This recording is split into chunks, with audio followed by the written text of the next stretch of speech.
Ayaw kahadlok, ayaw kalibog, ayaw kabalaka ang Dios dili mo'y tuburan nining tanan iya lang kining gitugutan parang mapaabot ang iyang mensahe sa dili pa mobalik si Ginoong Hesus adunay pagkapukaw sa tibuok kalibutan.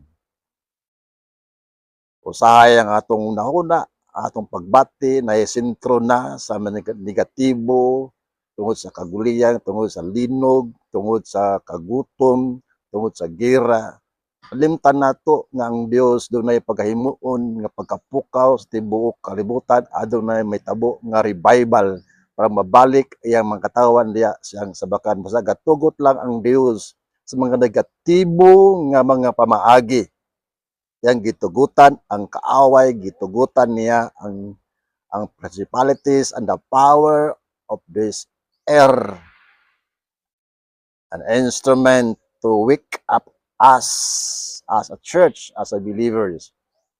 Katong mga nangaluya, katong mga backslide, mobalik diya sa Dios, katong nakatulog na mga simbahan, wa nagahimo sa kabuton sa Dios, wala nagahimo og mga tinun-an, mga disciples, wa nagabuhat sa Great Commission iyang gipukaw sa pagbalik. Mao na ang plano sa Dios. Busa ang Dios nagtugot og mga katalagman, mga kalamidad nga moabot iyang gitugutan lang kana, ayaw mo kalibog, ayaw kahadlok, iya lang gitugutan ang kaaway nga mga panglihok ibabaw sa yuta. Doon kay dunay ipaabot nga mensahe ang Dios sa natong tanan. 1 Corinthians 14:33, God is a God of orders, not the God of chaos, of trouble. He is the God of peace and joy. Period. Dili sa source sa negative, walay negatibo diya sa Dios.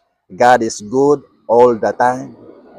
God always positive. So God bless everyone. Thank you for watching, following our videos every day.